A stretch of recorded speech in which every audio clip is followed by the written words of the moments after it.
Hello viewers, today I'm gonna show you how to find your Snapchat password. Actually, there is no option to find your password from your Snapchat application. So to do this, first go to your phone setting.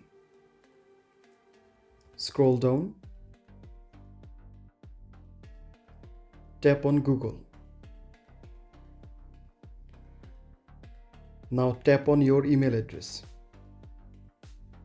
Now tap on manage your Google account. Now tap on password manager. If you want to find your Snapchat password, then tap on Snapchat. You can see your saved password here.